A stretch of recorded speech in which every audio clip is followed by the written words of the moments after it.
Middle ഈസ്റ്റിൽ വെടിനിർത്തൽ മുഴങ്ങുന്നു. ട്രംപിന്റെ ഭരണകൂടം ഇടപെട്ട് കൊണ്ടുവരുന്ന ഈ നീക്കം ലോകത്തെ ഞെട്ടിച്ചിരിക്കുകയാണ്. പക്ഷേ ഇത് സമാധാനത്തിനുള്ള നീക്കമാണോ അതോ ഇസ്രായേൽ നേരിട്ട വൻ തിരിച്ചടിയുടെ പര്യായമാണോ? ഇറാനോടേറ്റ തോൽവിയാണോ അതോ സഖ്യകക്ഷികളുടെ ചതിയോ? നമുക്ക് പരിശോധിക്കാം. ഇറാനോടേറ്റ തോൽവിയോ അതോ ചതിയോ? ഇസ്രായേലിനെ സംബന്ധിച്ചിടത്തോളം ഈ വെടിനിർത്തൽ ഒരു ഇരട്ടത്തലയുള്ള വാളാണ്. കഴിഞ്ഞ മാസങ്ങളിൽ ഇറാന്റെ നേരിട്ടുള്ള മിസൈൽ ആക്രമണങ്ങൾ ഇസ്രായേലിന്റെ പ്രതിരോധ കോട്ടകളിൽ വിള്ളലുണ്ടാക്കി. അമേരിക്കയുടെ ഭാഗത്തു നിന്ന് ലഭിക്കേണ്ടിയിരുന്ന പൂർണ്ണ പിന്തുണയിൽ വന്ന കുറവ് ഇസ്രായേൽ ഒരു ചതിയായാണ് കാണുന്നത്.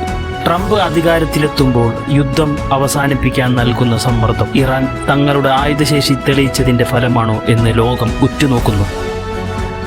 പ്രതിരോധത്തിന്റെ വിള്ളൽ, അയൺ ഡോം താഡ്.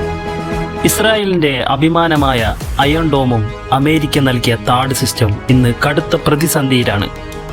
ആയുധക്ഷാമം.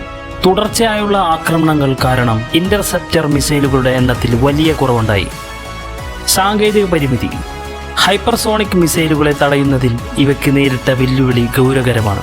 ഈ വെടിനിർത്തൽ കാലയളവ് ഇസ്രായേൽ ഉപയോഗിക്കുക തങ്ങളുടെ പ്രതിരോധ കവചങ്ങൾ പുനർനിർമ്മിക്കാനായിരിക്കും.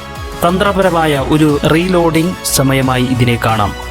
അടുത്ത ലക്ഷ്യം ഗാർഗ് ദ്വീപ്. സമാധാനം ഒരു മുഖംമൂടി മാത്രമാണോ? ഇറാന്റെ സാമ്പത്തിക നട്ടെല്ലായ ഗാർഗ് ദ്വീപിനെ ലക്ഷ്യം വെക്കാൻ ഇസ്രായേലിന് സമയം ആവശ്യമാണ്.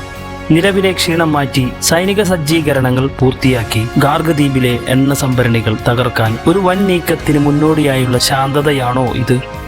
വലിയ ആക്രമണത്തിനുള്ള ചെറിയ പിന്മാറ്റം.